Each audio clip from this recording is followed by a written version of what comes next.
ബാർക്കോഴ വിവാദം ആയുധമാക്കി പ്രതിപക്ഷം. മദ്യനയത്തിൽ ഇളവ് വരുത്താൻ കോഴ വാങ്ങിയ മന്ത്രി എം പി രാജേഷ് രാജിവെക്കണമെന്ന് KPCC പ്രസിഡന്റ് കെ സുധാകരൻ ആവശ്യപ്പെട്ടു. തെരഞ്ഞെടുപ്പിന് മുൻപ് വലിയ തുക പിരിച്ചെന്നും ഇപ്പോൾ ആവശ്യപ്പെടുന്നത് കുടിശ്ശികയാണെന്നും കെ സുധാകരൻ ആരോപിച്ചു. സർക്കാർ അബ്കാരികളുടെ കയ്യിൽ എന്നായിരുന്നു തിരുവഞ്ചൂർ രാധാകൃഷ്ണന്റെ വിമർശനം.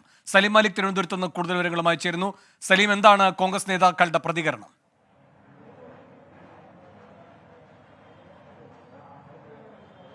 വേണു, ഈ ബാർക്കോഴ വിവാദത്തിൽ അത് സർക്കാരിനെ പ്രതിരോധത്തിലാക്കാനുള്ള, സർക്കാരിനെതിരെ പ്രയോഗിക്കാവുന്ന ഏറ്റവും നല്ല ആയുധമായി പ്രതിപക്ഷം അതിനെ കാണുന്നുണ്ട്. ആ വിവാദം വന്നതിന്റെ ആദ്യ മണിക്കൂറുകളിൽ തന്നെ പ്രതിപക്ഷം ആ വിവാദത്തെ ഏറ്റെടുക്കുന്നു എന്നുള്ളതാണ് പ്രധാനപ്പെട്ട കാര്യം. ഇപ്പോൾ മന്ത്രിയുടെ രാജി ഉൾപ്പെടെ ആവശ്യപ്പെട്ടിരിക്കുകയാണ്. KPCC അധ്യക്ഷൻ തന്നെയാണ് നേരിട്ട് മന്ത്രിയുടെ രാജി ആവശ്യപ്പെട്ടത്.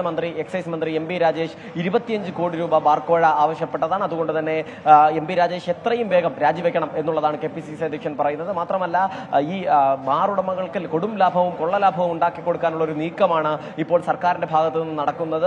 IT പാർക്കുകളിൽ ഉൾപ്പെടെ ജോലി ചെയ്യുന്ന ചെറുപ്പക്കാരെ മദ്യത്തിൽ മുക്കിക്കൊല്ലാനുള്ള നടപടിയാണ് പിണറായി വിജയൻ സർക്കാരിന്റെ ഭാഗത്തു നിന്നുള്ളത്. അങ്ങനെ ഈ മദ്യനയം അടിമുടി മദ്യവിമുക്തമാക്കുന്ന കേരളം എന്ന ക്യാപ്ഷനോടുകൂടി അധികാരത്തിലെത്തിയ മന്ത്രിസഭ കേരളത്തെ മദ്യത്തിൽ കുളിപ്പിക്കുന്ന കാഴ്ചയാണ് കാണുന്നത് എന്നുള്ള വിമർശനം കെ സുധാകരന്റെ ഭാഗത്തു നിന്നുണ്ടാകുന്നുണ്ട്. മാത്രമല്ല, മുൻപ് 1 കോടി രൂപയുടെ കോഴ വാങ്ങി ബാർ ഉടമകളിൽ നിന്ന് കോഴ വാങ്ങിയെന്നൊരു ആരോപണം ഉന്നയിച്ചാണ് LDF KM മാണിക്കെതിരെ വലിയ സമരം നടത്തിയത്. അതിനുശേഷം KM മാണിക്ക് രാജിവെക്കേണ്ടി വന്നു. ആ സാഹചര്യത്തിൽ അതിനേക്കാൾ വലിയൊരു അഴിമതി ഇപ്പോൾ നടക്കുന്നു. 25 കോടിയാണ്. അന്ന് 1 കോടി എന്നൊരു ആരോപണമായിരുന്നെങ്കിൽ ഇന്ന് 25 കോടി രൂപ വാങ്ങി എന്നുള്ളതാണ് മനസ്സിലാക്കുന്നത്. അതുകൊണ്ട് തന്നെ എത്രയും വേഗം മന്ത്രി എം പി രാജേഷ് രാജിവെക്കണമെന്നൊരു ആവശ്യം ഉന്നയിക്കുന്നുണ്ട്.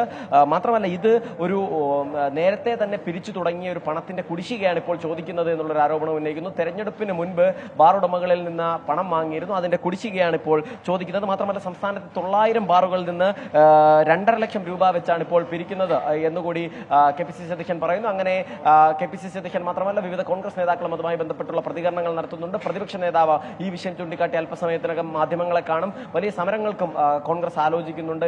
ഈ മന്ത്രിയുടെ രാജി ആവശ്യപ്പെട്ടുള്ള സമരങ്ങളിലേക്ക് കൂടി കടക്കാനുള്ള ആലോചനകളുടെ പ്രാരംഭ പ്രവർത്തനത്തിൽ കോൺഗ്രസ് എത്തുകയും ചെയ്തു. അങ്ങനെ എന്തായാലും കോൺഗ്രസിനെയും UDF നെയും സംബന്ധിച്ചിടത്തോളം സർക്കാരിനെതിരെ പ്രയോഗിക്കാവുന്ന ഏറ്റവും നല്ല ആയുധമായി ഇപ്പോൾ ബാർക്കോഴയെ മാറ്റാനുള്ള ശ്രമത്തിലാണ്.